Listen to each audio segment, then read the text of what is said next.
Aujourd'hui, tu veux faire de la création de contenu avec ton téléphone, c'est totalement possible, mais il va falloir connaître certains réglages. Avec cette vidéo, en 5 minutes et en 3 étapes très simples, vous allez savoir faire des vidéos professionnelles avec votre téléphone. Alors là, pour le coup, moi, je suis créateur de contenu, c'est mon métier, je suis professionnel, je fais ça pour des clients, je fais ça pour moi-même. Bref, donc j'ai un iPhone 16 Pro, mais même avec votre téléphone, à l'heure actuelle, un téléphone récent, ça fera largement l'affaire. Les 3 étapes vont être les suivantes. La première, ça va être de débloquer un petit peu tous les réglages professionnels que vous pouvez avoir sur votre téléphone. Donc je vais vous montrer. La deuxième étape, ça va être de stabiliser votre téléphone. Donc soit avec des plans fixes, soit du coup avec des plans en mouvement. Et la dernière étape, ça va être l'utilisation des lumière. Restez bien jusqu'à la fin. Donc du coup, la première étape, ça va être de pousser vos réglages de votre téléphone. Donc pour ce faire, vous allez installer Blackmagic Cam. Donc c'est une application qui est disponible sur Android, iOS. C'est gratuit. Allez-y. Vous allez aller directement sur Réglages et vous allez directement aller dans Enregistrement. Dans Codec, vous devez choisir H264. Dans Résolution, vous allez choisir la meilleure résolution possible que vous avez sur votre téléphone, donc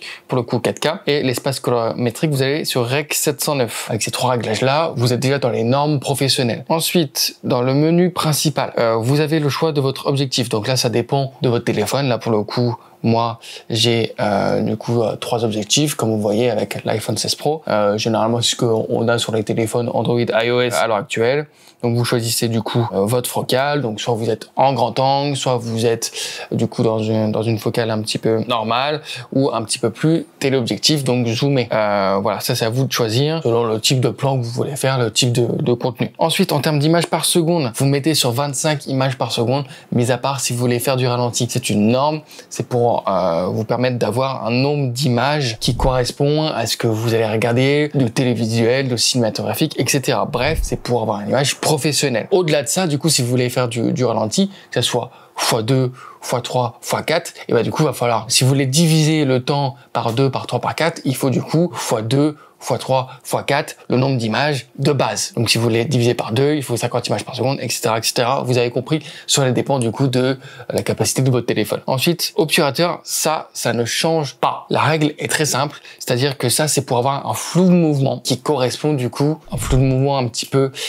esthétique, comme vous pouvez retrouver sur des vidéos professionnelles ou au cinéma, etc. C'est le double, toujours le double du nombre d'images par seconde. Donc là, c'est 1/50e. Si j'avais choisi de faire 50 images par seconde, et bah du coup je serais passé à 1/100e.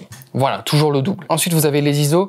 Donc ça, c'est une valeur numérique de la lumière. C'est-à-dire que plus vous en mettez, plus vous allez pousser, du coup, électroniquement à avoir de la lumière. Ça dégrade votre image, sachez-le. Donc le mieux, c'est de le mettre au minimum possible. Donc bien sûr, de pouvoir quand même avoir une image qui est bien exposée, bien entendu. Ce que je vous conseille, c'est d'avoir la meilleure exposition possible avec les ISO les plus faibles possibles. Ensuite, white balance. Ça, c'est la température de couleur blanche que vous choisissez. Donc, soit vous allez sur plus froid, soit sur plus chaud, donc plus bleu ou plus orangé. Il y a 2 références. 3002 pour la lumière un petit peu studio, c'est la référence. Et dehors, vous mettez à 5006 et vous verrez que c'est une référence qui correspondra au soleil. Deuxième étape, ça va être de stabiliser du coup votre caméra. Alors, soit vous allez sur un trépied, si vous êtes sur un face cam, soit vous faites en sorte de poser sur quelque chose. Donc, une pile de livres, un meuble, etc. Bref, posez sur quelque chose et surtout, faites en sorte que ça soit du coup au niveau de votre visage, si c'est un face cam, ou au niveau de votre sujet, en tout cas, à la horizontale. Deuxième chose, si vous êtes du coup sur des mouvements, faites en sorte du coup de le tenir à 2 mains, de l'avoir proche de vous au plus possible, parce que plus vous êtes loin, plus ça va être compliqué malgré le léger poids du coup du téléphone. Plus c'est loin, plus c'est compliqué de stabiliser. Donc rapprochez-le de vous, c'est beaucoup plus simple. Et surtout, si vous faites des mouvements en termes de déplacement, fléchissez les jambes et faites en sorte que le talon tape en premier le sol et que du coup votre pied fasse un petit peu un effet de vague, ça ralentira les chocs, ça les absorbera. Donc ça, c'est pour les plans un petit peu en déplacement. Ensuite, une fois que vous avez quelque chose de stable et de bien réglé, si vous êtes du coup avec de la lumière très mal réglée, ça va pas le faire. Conseil très simple, essayez d'avoir toujours la lumière de face, ok?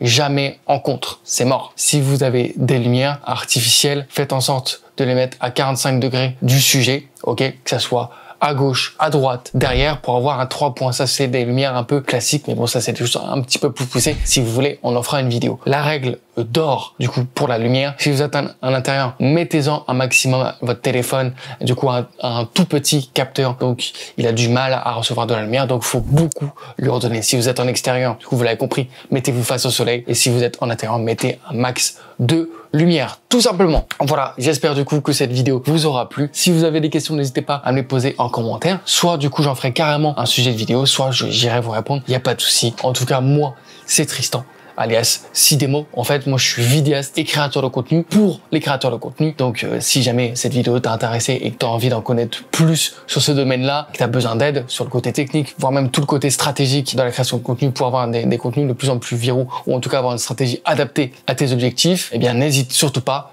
à t'abonner. Voilà, moi, je vous dis à bientôt. C'était Sidemo.